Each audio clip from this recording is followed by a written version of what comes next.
Very welcome back to the Rossie podcast in association with Shannonside FM. We're here in Nash Park in French Park this week to talk to a former Roscommon footballer and current Western Gaels player, Seanie McDermott, about his career and what the future still has to hold.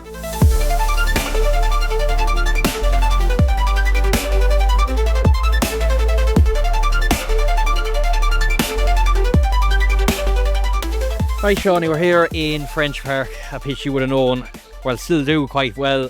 What's your first memories of coming here? His first memories is obviously underage football from under 12. Started under 12 football. I suppose I didn't start at Pee Wee stuff. My family, we kind of came back from the States in 1993, so I was about 9 or 10 by the time I came home. So I was under 12 really when I started playing football at Western Gaels first. Started in Tibohan National School with More Dowd back in the day. And yeah, kind of progressed into French Park here then, Nash Park. And yeah, this has been kind of my home of football since, yeah. So you were a late starter then in terms of football? Yeah, I look at it, I suppose, didn't start obviously at under 6s or 8s like they're doing now, but maybe back in the day that wasn't really done anyway, you know. So yeah, under 12s, kicked it off at under 12 and at it since. And in terms of then county, would you have gone into development panels then before going into the senior team? I would have been involved firstly at under 16 development level. I wasn't really involved at under 14. I started off with John McGowan at the under 16 level, or Roscommon, John from Barry's.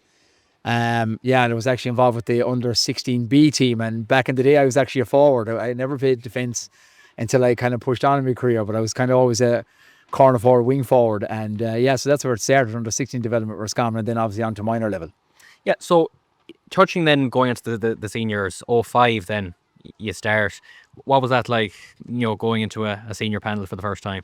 Look, I suppose I was lucky enough. I had 3 years at under 21 level back in the day. So I played at 19, 20 and 21. I was a sub in 19 my first year, and I captained in Roscommon at under 21 level in my second year. And then I had the third year in 05, and I was drafted into the senior panel under Val Daly in 05 after the league. I wasn't really involved in the senior team in the league campaign. I was still playing Sigerson football in Sligo IT.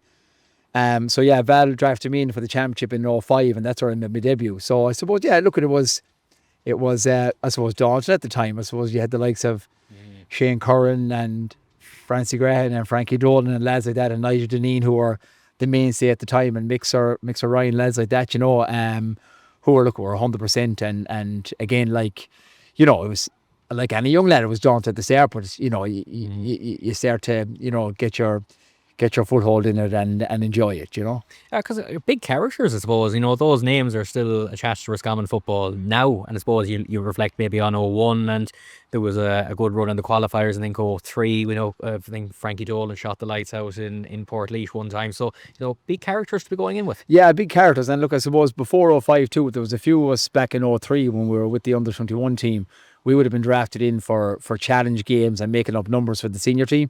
I remember at the time was probably myself and Ian Kilbride and Garvin Dolan at the time, Eamon Ryan from my own club here in Western Gaels, and Michael Finner. We probably would have been the five that were pulled from the under 21s into the seniors to make up numbers. And I actually think in 03 we togged for one or two of them games. I was actually togged that day that Frankie kicked the lights out against Kildare and Offaly. So we obviously knew the senior players before obviously going in really fully in 05. So coming in 05 is kind of probably a mixed time for Roscommon. Obviously 06 then happens with the minors, and I spoke to the likes of Keane Smith and Conor Devaney about that. And maybe the lift it probably gave yourselves, even the whole county. I mean, it was madness really at the time when the minors won in 06. I don't think anyone has celebrated a minor title since that. So that probably gave you a lift, an injection of positivity, into the senior team then. Yeah, it did. I suppose 06 then was funny. 06 was my first full year between league and championship, and John Mahan took over at that stage. Again, I was, I suppose, very young at the time, 21 years of age. Didn't know much about senior football. You were just kind of going in, keeping your head down and training hard, and then the minors had the win, which was massive. So yeah, it did. Of course, it gave a lift, because I think 07 then John would have brought in a lot of the minors. It was maybe they were quite young at the time coming in, but he did bring a few of them in, and by 08 a few of them had already been playing, so it did give the whole county a massive lift. Because maybe between 06 to 09, we'll move on in a while to the 2010 kind of final, it was probably up and down. There was some some, I suppose poor days. There was in the lower divisions as well. So it was probably just that transition period that was needed, in those years. Yeah, look, I suppose, again, being a youngster when you're brought in like that, you're not really thinking too much about who's involved or what's happening. But looking back now, the amount of players that Roscommon lost in '06 was massive. And that's probably the main reason that Roscommon were down in Division 3 for quite some time. Like, I remember going to see Roscommon playing in '01 and '02 and '03, and they were playing Division 1 football back in the day. I remember them playing Tyrone, the All-Ireland champions, in the first game at the height of the National League. So that team was competing in Division 1, and the wheels probably fell off a bit once the likes of Frankie and Francie Grehan and Deneen and these fellas weren't brought back in '06. Again, as a youngster being involved, we didn't think much about it. We were just head down training. Didn't know much about what was going on. But I can look back now and say that was probably the reason that Roscommon went down to Division 3 football. A lot of the older lads, I'm calling them older lads, at the time they were probably only in their late 20s, early 30s, which is kind of peak time, So that's probably why Roscommon suffered for a few years, and it didn't start picking up until '09. And talking about them years, I actually don't think I didn't have my first championship win. So I got involved with the seniors in '06, '05, '06. My first championship win came in '09. Apart from London, New York, the first championship win came in '09. So that's when it really started to take off. Yeah. And even '09, I think he took a bad beating, was it to Mayo in Castlebar? And I think it was actually reflected on the year after when he actually won 2010. Maybe the difference in Fergal O'Donnell, I remember watching the different contrasting interviews. Like, again, like '09, although you got the win there, still some there was some bad days, like a low place probably. Absolutely. Like, even throughout my career, like, I remember I had plenty of low days against Mayo. Yeah. But they always followed the following year with better performances, and that would have happened in '09 with Fergal. We got the drubbing in Castlebar in '09, but we came back in 10 and we were a different team. Similar to John Evans, went back to Castlebar in 13, got an absolute drubbing, but we came back in 14 and played them in the Hyde in the Connacht semi-final, a game that we probably should have won or could have won, but that was the difference. You could see the difference and the change in mentality and attitude within the year, but it was nearly as if it took that first year with a management team to kind of get us going into the second year. Yeah. What was Fergal like when he came in? Listen, Fergal was unbelievable. Like, look, I talk about, I hold Fergal in the highest regard. I always have. I would definitely say he's probably the best manager and coach that I have ever been involved with, because look at his attention to detail was meticulous. And look at, above all, he's a Roscommon man, and nothing mattered more to Fergal than Roscommon football. Yeah. So it didn't matter. All Fergal wanted was the best for Roscommon, and you could see that. The minute he took over in '09, I could see the difference. I could see, what it meant, and the standards that was raised at training, and how that propelled from '09 to 10 to 11. So you talk about '09 and the drubbing we took against Mayo. Yeah. That followed on by winning the Connacht title in 10. And it also followed on by us pushing Mayo to the pin of the collar in 11, where we should have done back-to-back Connacht titles. Yeah. And, I suppose in my own career, I look back at certain times that, that was maybe a time when things could have really kicked on. And I would always talk about 11 and 16 as 2 years where we were at the line to kick on to the next level, and just a narrow defeat maybe held us back, Yeah. We'll come back to that. Look, we'll touch on 2010. Like, again, probably, were you Division 3, or did you even get relegated? We did. You got relegated even that year. We did. In 2010, we got relegated to Division 4 from 3 to 4, and came back then to win the Connacht title that same year, which was a massive result, I remember Fergal saying to us, we got beaten in the last league game in Markovich by a flying Sligo team. They were flying that year, and I remember going to Markovich Park, and Sligo bet us, I think it was 20 points to 13 in Markovich. Now, we had already been relegated. It was a nothing game really, but I remember coming into the dressing room after the game, we were obviously all deflated after knowing our fate, that we're going to Division 4. And I remember Fergal saying in the dressing room, lads, thank God that league is over. He said, we're all going out and boil tonight, we're going to enjoy the night, and we're going to draw a line under. But I also remember him saying in the dressing room, he pointed next door to Sligo and he said, they're going to be in the Connacht final. And he said, if we want it bad enough, it's there first. Yeah. Yeah. And you mentioned Sligo were flying, like they took out Mayo. Okay, Mayo probably weren't going great that year. They ended up losing to Longford in the qualifiers. They weren't going great, but still comfortably bet them. They bet Galway after replay. So, I mean, yourselves, you bet Leitrim, I think, in the semi-finals. Was it because it was the name Sligo that you were playing? Like, Sligo were better than Galway and Mayo at that stage, but was because it was Sligo you were playing and not Mayo or Galway? Did that give you that extra belief, you know, mentally, that it's not Mayo or Galway, it's Sligo, even though they were flying it? Yeah, look, maybe so. I don't know. I think, yeah, maybe so. I suppose the fact that Fergal said that in the dressing room at the end of the league, maybe that was in our minds. Then we seen Sligo getting through. You know, we probably thought, look, we can take Sligo on any day. You know, yeah, look, a lot of people say they had the work done, but listen, we still have to go and win the kind of final, you know. I think we proved it then the following year in 11 that, you know, that we were still able to challenge the Meos and Galways. But definitely, yeah, there's no doubt about it. Sligo being the final, we looked at that game saying we can win this, you know. And did you feel even in the first half that they were even half complacent at all? Did you feel it on the pitch? I'm not even sure. I think O'Hara was playing nearly as a sweeper from that, and I think did they change the tactics? Yeah, that's right. In the final, like even small things like that, nearly not disrespect, but you're saying, you know, that they think they can just blow Roscommon away without having to have Eamon O'Hara as a sweeper. They were changing their tactics, and they felt they could blow you away. Yeah, very true. Like, I suppose, yeah, maybe so. But I remember that that year when we were preparing for that kind of final. I remember Fergal specifically, you know, bringing us individually and giving us jobs. But I remember him saying to Sean Purser at the time, Sean started centre back on Mark Breheny. And I remember him saying to Sean, he says, you don't let Breheny turn. Yeah. He is their go-to man. He's going to link everything inside to Kelly and to Marin and these boys. Yeah. You don't let him get his head up. It's going to leave our job easier. And that's exactly what happened. Mark Breheny couldn't get on the ball. He wasn't influential. And in turn, it just left our job inside an awful lot easier, you know. So, like, maybe it's like a working placement, but I think we were really on it that day. Finner and Mannion that day were unbelievable in midfield, and as you know, Donny was really hot in the freeze, you know. Well, Donny gets obviously the headlines of the headline 10 points, and he was just on fire that day. But like, you know, as you mentioned there, you know, Finner and Mannion in the midfield, massive performances. Cahill had a very big game that day. I think David Casey put over one David O'Gara. That's right. You were given the task of marking David Kelly as well, who was pretty much in all-star form going into that. Like, he was really red hot. I'm sure it was a task you were really looking forward to, you know, that type of, you know, to get to mark a fella on top of his game he was at the time. Just your own mindset going into that. Yeah, look, I suppose, again, I knew early on that I was going to be marking David. That was the job that Fergal gave to me, and, you know, he obviously had full trust in me that I could do that job, you know. Again, it was, you know, studied plenty of videos of David and what way he turned or what he wanted to do, and that was all part of it. Like, people to be on about video analysis now. Video analysis was done years ago. Years ago, and we done plenty of that. Even though now you might be sent it on a clip on YouTube. Back in the day, it was on the DVD. Decky Hoare and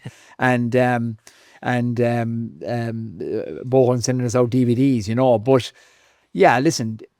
David Kelly was a phenomenal player, you know, and look, I've marked an awful lot of good forwards in my time, and he's up there with them without doubt. But look, just on that specific day, I came out on top, and things kind of went for me that day. And again, but it all comes down to the fact that we probably won the midfield battle, you know. But yeah, listen, it just went my way that day. Yeah, and look, after the game, you know, it's probably one of those moments you dream of. You were probably in 01 looking at the lads on the pitch. So to live it yourself, then, you know, it must have been a special feeling. It was a great feeling. Absolutely was. I suppose after years of disappointment, and obviously that year getting relegated, you know, I probably thought I'd never see the day, you know, but when Fergal came in 09, I knew things were going to change. I could sense it throughout the group, and lads knew it too, because the work was being done. And, you know, sometimes in a group, you know, I always say when there's good people involved in a group, you know, really good people that are all there for the right reasons, not about themselves, not about me and the papers, all about Roscommon football, things will happen. You just got to trust within that circle that things will happen, and something will happen to turn that tide.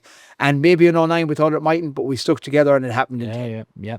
And then, look, going on to even the quarterfinals, you know, like a big Roscommon crowd. You actually play Cork, and I tell you were actually troubling Cork for 45, 50 minutes. They actually ended up winning the All-Ireland. That's right. You know, it was probably a solid enough performance there for a good 45, 50 minutes. Obviously, they pulled away at the end. But you're playing, like, the Cork were obviously the All-Ireland champions that year in the end. Yeah, absolutely. Look, we actually actually. I think we took the lead on 45 or 50 minutes. And I think Mike Finner kicked a point to go ahead. Yep.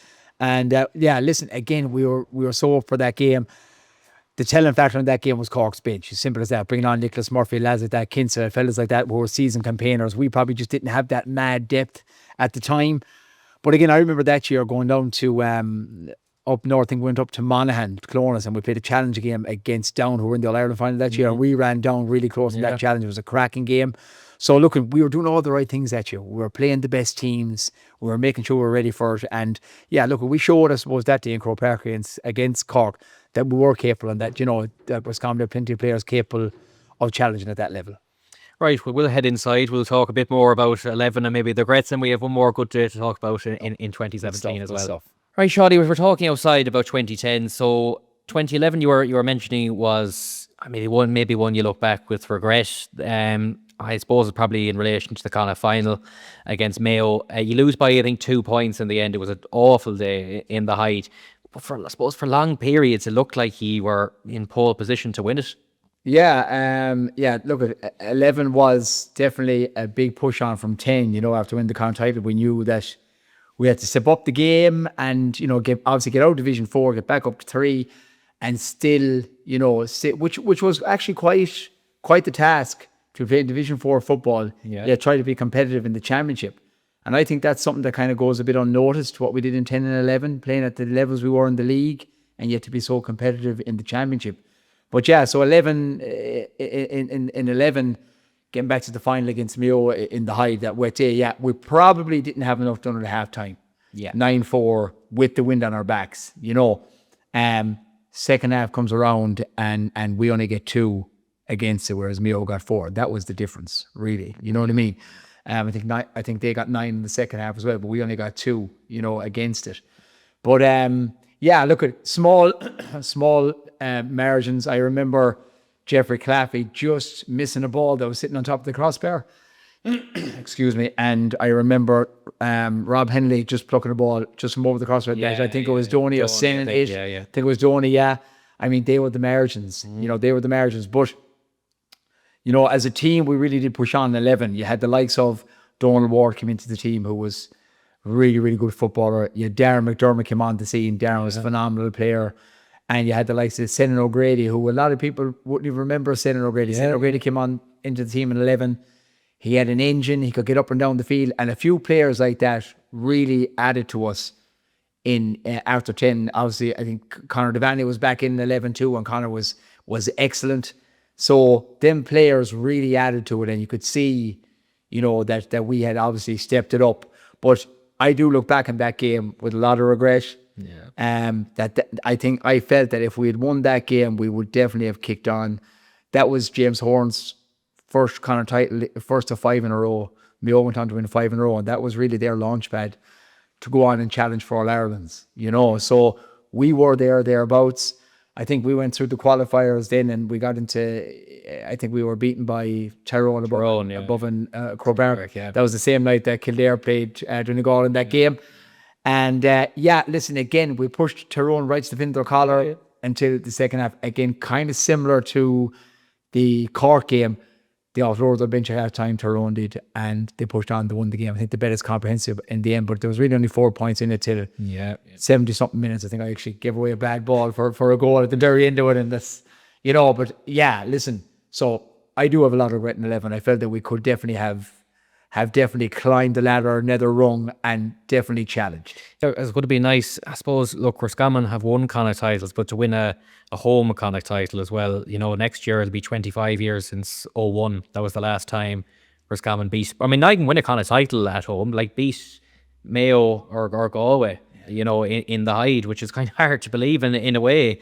And I suppose if 10 was the Donny Shine final, both Cillian O'Connor came to the scene that year in 11, and I think he maybe got 9 points or something. That's right. from frees. But it's interesting to even see with Horan that year. I think they just got over London just about by extra time. If they had lost to yourselves, it could have really, it was not a tipping point for that Mayo team even. They needed that kind of title big time, and it kicked them on, to be honest. They bet Cork in the quarter final then. So, there was a few things even for that Mayo team that were crucial for them that year. Yeah, again, so even what you're after saying there, Mayo went on to bet Cork, who were the All-Ireland winners the year before.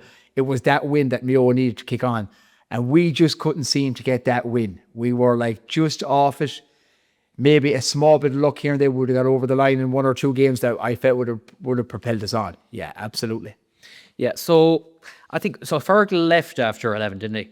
He did, yeah. Fergal left after 11, which was a massive blow after the work we had done, in 9, 10, 11. And listen, I at the time, I don't know really what happened, but, I don't know. Was there enough time to keep him on? I don't know. I would have felt it was a massive, massive blow at the time. And obviously, look, we regressed. There's no doubt about it. We regressed then in 12. We did.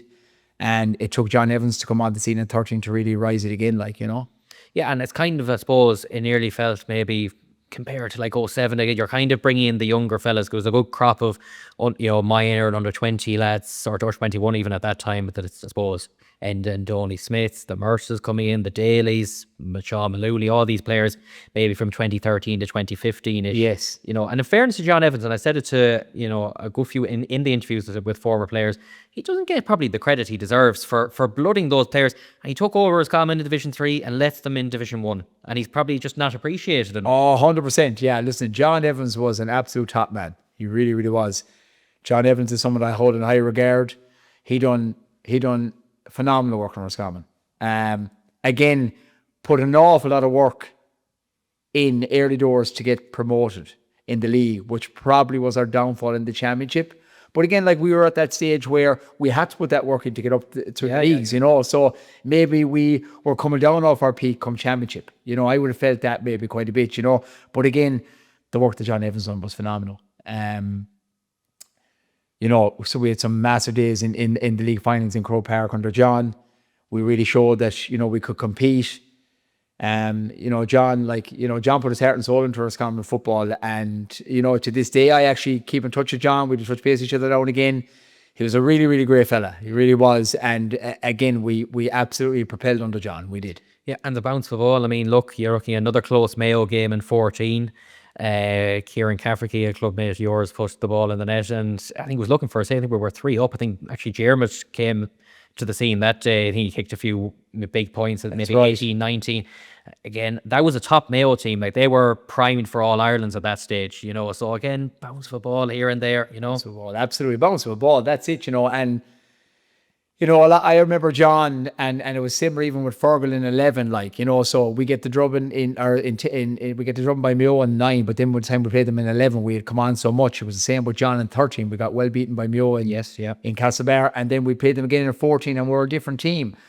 And a lot of it was really down to the work that we did prior to the games, knowing what we were about. And look, it's the same thing today in football. It's about making sure that when you're going out against the best teams, that you're in the game, that you're not overran before half time. Your focus should be, lads, we're going to go down the tunnel at half time, we're going to be in this game.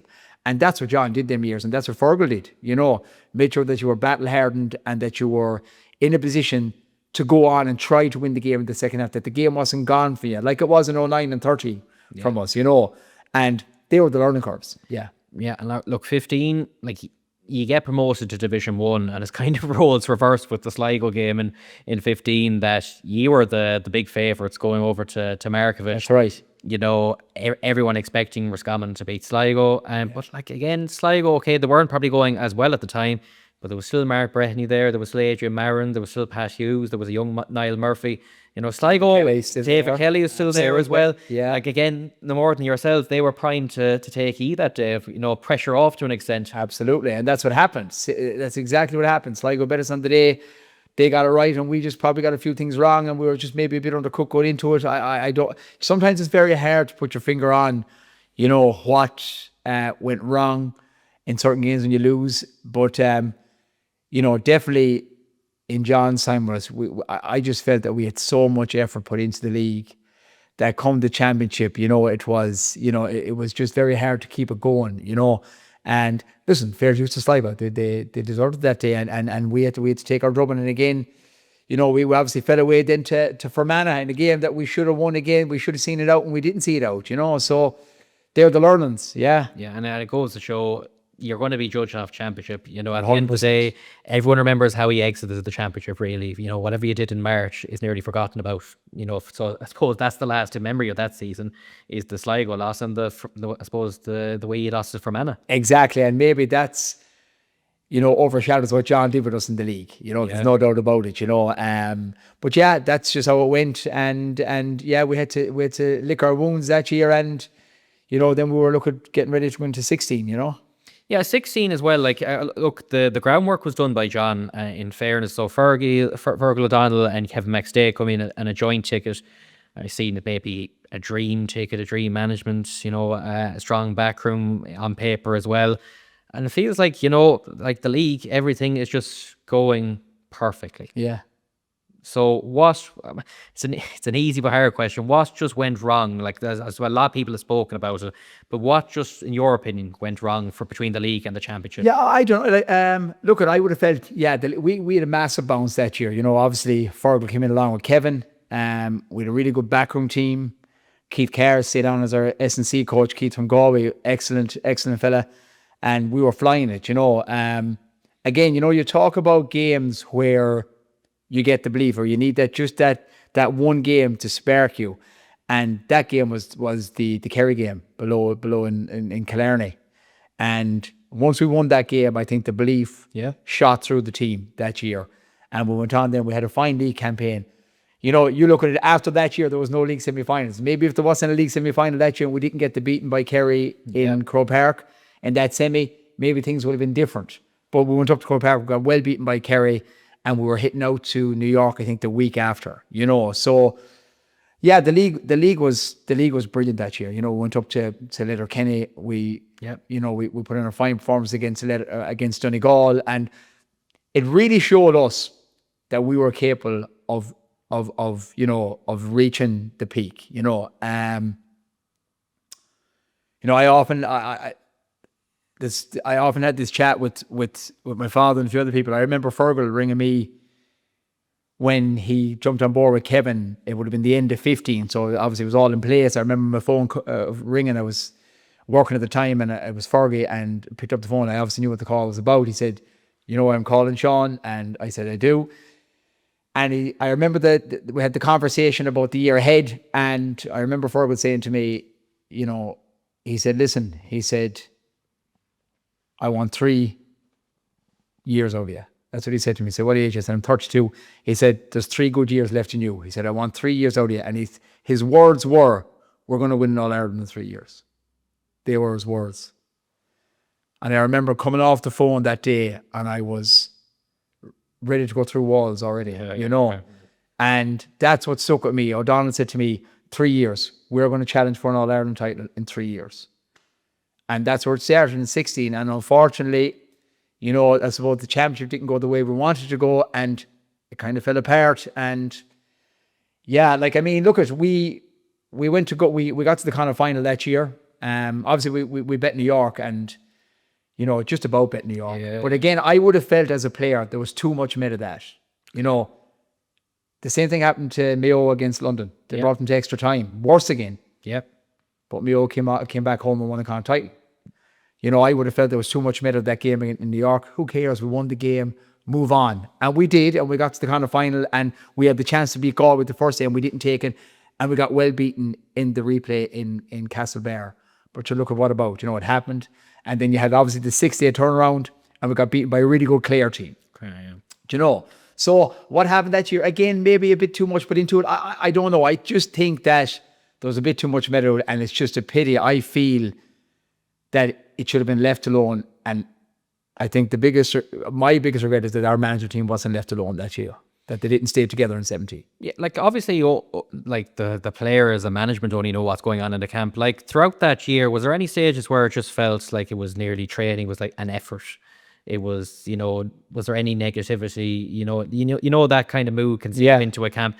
Like even after that kind of final going to the Clare game, you know, maybe people said afterwards, like, Roscommon were just going in a beaten team before the game even happened. Did it feel like that at all, or was there still an upbeat mood the whole year? It didn't really feel like that. I would say definitely that it was, you know, there was a bit too much made of the New York game in-house too. Like, I would have felt we should have just said, game is won, lads. Let's go. Forget about it. Let's go enjoy ourselves in New York, and we get home and we get back to brass tacks. No, I wouldn't have said there was a lot of negativity. Obviously the team changed quite a bit that year from within them 3 championship games. Yeah. And again, you have to remember the 6-day turnaround was a massive thing. The same thing happened to Sligo in 10 Yep. when we bet them. 6 days later, down, annihilate them, in the last 12. So, it was always going to be a tough ask to go up to Galway and beat Clare, even though it would be felt we should have bet them. The 6-day turnaround was very, very tough. Yeah, and you mentioned you would have liked to have seen Fergal stay on with Kevin. So I mean, Fergal, whenever it happened, decided to step aside, and Kevin takes it on solo. And I was just had about probably negativity. Probably the first half of 17. Now again, I'm not sure what it was like in the camp, whether it was bulletproof of that, but you will know even from the outside, it's hard to block it out. There was there was serious negativity in the camp. There was, of course there was, because obviously, Fergal and Kevin went their own ways. Obviously, look at it. I think Kevin wanted the job on his own. Whatever happened at the time, he approached Fergal, which I would have felt was wrong at the time. Because I would always felt that O'Donnell was the driving force. Kevin was excellent at what he did, but Fergal was the driving force of what was happening on the field. Again, you can look back at it and say that we still won a Connacht title in 17, and in-house, without a doubt, in-house in 17, it was bulletproof, and we were very, very tight as a group, But again, you had certain players that didn't come back in after 16 who, for whatever reason, they didn't want to come back into the setup, and that was fair enough. Yeah. But as a group in 17, we kicked on and won the Connacht title. And then we lost out to Mayo in the quarter-final in the replay. So yeah, 17 was a great year, but I probably still would have felt, things would have been better if it was left alone after 16. If Kevin maybe just stuck with Fergal, and that, I think we could have done even better. I suppose you had the outside noise. I mean, we're doing for Shannonside, obviously, that iconic Gay Sheeran rant after, I think, during the Mayo game. Even things like that. Did you? No, definitely not. I know it was difficult for Kevin having to be asked about that a lot of the time. But as players, does it galvanise you more, or are you just saying, look, that it's part and parcel? It's part and parcel. You wouldn't pass any. I always felt, even as a player, right, when you're involved in a setup, you don't want to believe, when you're in, you're in. You know what I mean? Yeah. Obviously, Kevin rang me in 17 to say, Sean, I'm putting my panel together for the season coming. You're part of my I want you to be part of my panel. And I was happy to say, yes, Kevin, I want to be part of your panel. Because at the end of the day, I wasn't playing for Kevin McStay. I wasn't playing for Fergal O'Donnell. I wasn't playing for John Evans. I was playing because I wanted to play for Roscommon. Yeah. Okay? I was at a stage of my career where I probably only had a couple of years left, and I wasn't willing to take a year out, but didn't want to do that anyway, So it was nothing to do with that. It was I wanted to play at Roscommon in 17. That was it. Even though everyone knows it, I'm a Fergal O'Donnell lover. Always have been. I think the man is extraordinary as a manager, right? But I had nothing against Kevin. I wanted to play football for Roscommon, and that's all that mattered to me. Yeah, and you touched on it there. I can't understand sometimes when you hear. Now, I'm not sure players do, the term down tools and all that, but at the end of the day, you're playing for, whether it's your club, your county, or that, you're playing for yourself and your family. So I don't buy into this, this manager thing and that. I think at the end of the day, you're playing for yourself and your county. So I don't think management should really come into play.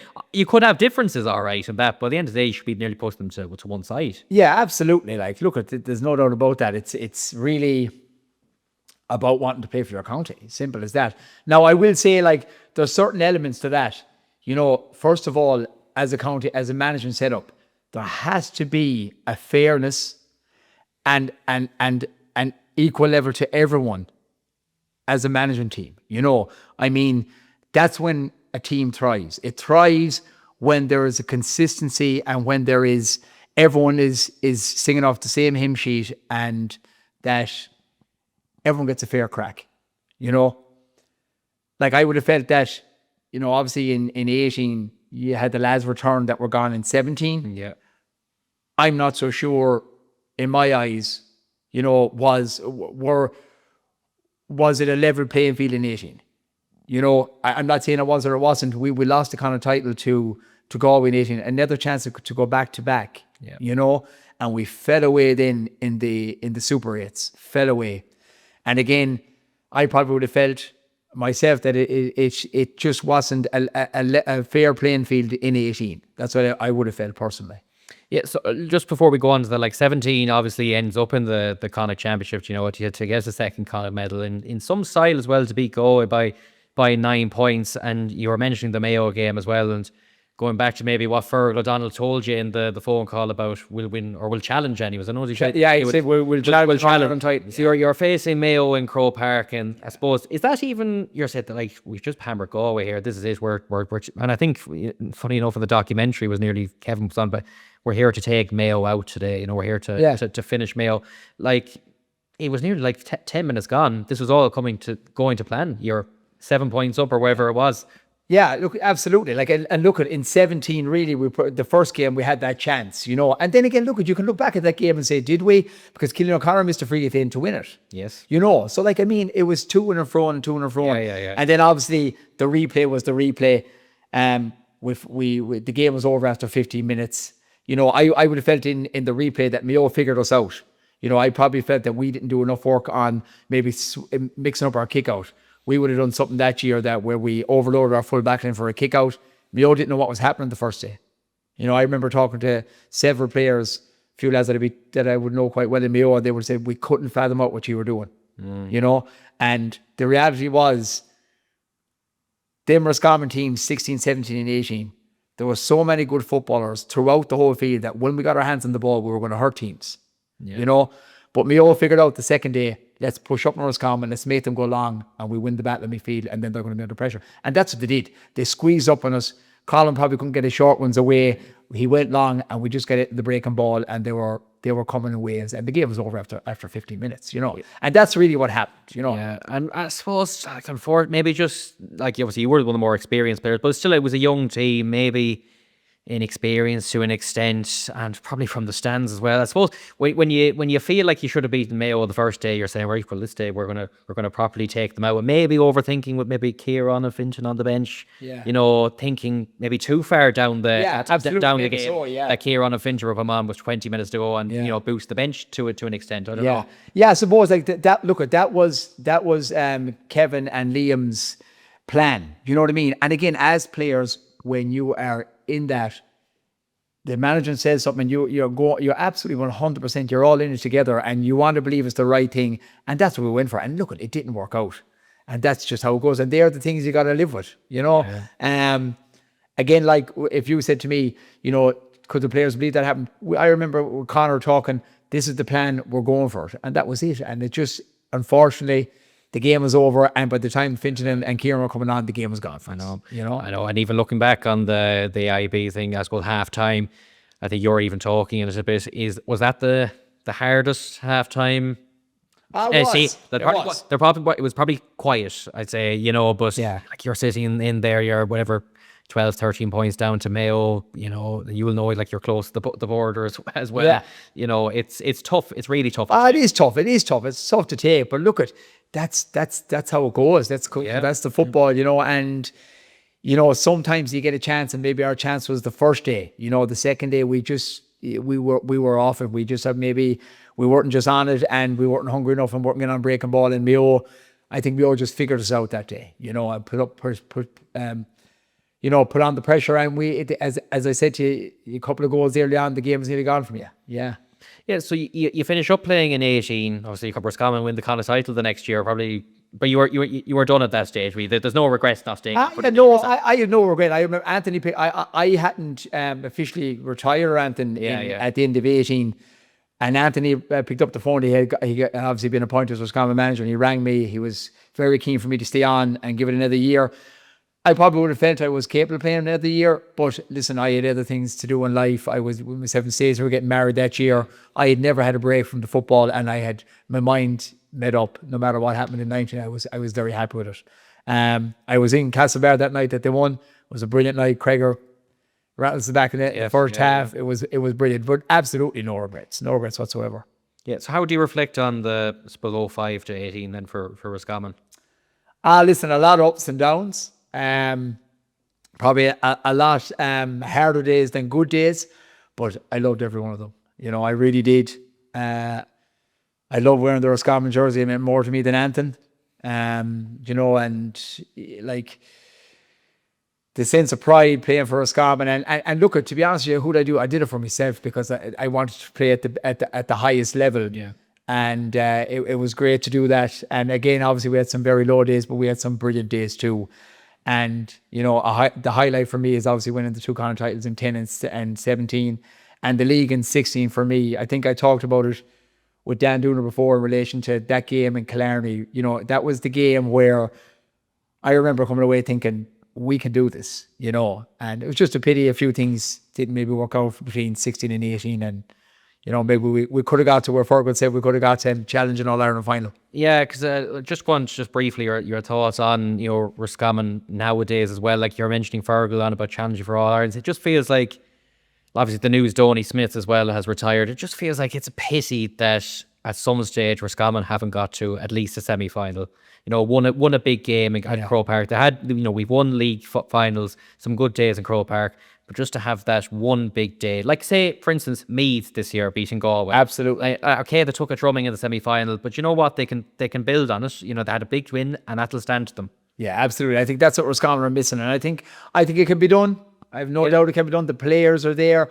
I feel within Roscommon there's an awful lot of talent. You know, you look at the underage, we're still competing underage all the time. There's a lot of good work being done. But again, hopefully the county board will have things sorted out there soon, and there'll be a bright future ahead for next year, and they will compete in Division 1 and get ready for the championship. But I feel we have the players, and hopefully we'll get there, and we'll get that big win that we're looking for the last number of years. Finally, as well, you're still out on the pitch for Western Gaels. How's the body treating you? I won't mention your age, but you're still flying it for the senior team. Yeah, listen, enjoying it, Dara. We'll be long enough looking at it across the fence. So while I'm able to, I'll keep doing it. I suppose in Gaels at the minute here we have a great mix. There's a lot of us nearly at the very end, and we have a host of under 20 players coming through. I think we had 6 or 7 under 21 players starting last Friday night against Clavies. So listen, it's on the up for Western Gaels again. I know we've been in the relegation battles the last few years, but that's cutting to us to senior football. We weren't in them for years. We were always challenging semi-finals, finals, quarter-finals. The last few years we found ourselves in relegation battles. This year we're hoping not to be. And there's a really good crew of lads coming through. Jared Norton's doing great work there, and we'll keep it going. And look at it again, this is where it all started here in Nash Park, and this is where it'll finish. Absolutely. Well, look, for as long as you play, best of luck with it, and thanks very much for coming on. Thanks, Lars. Thanks, everyone.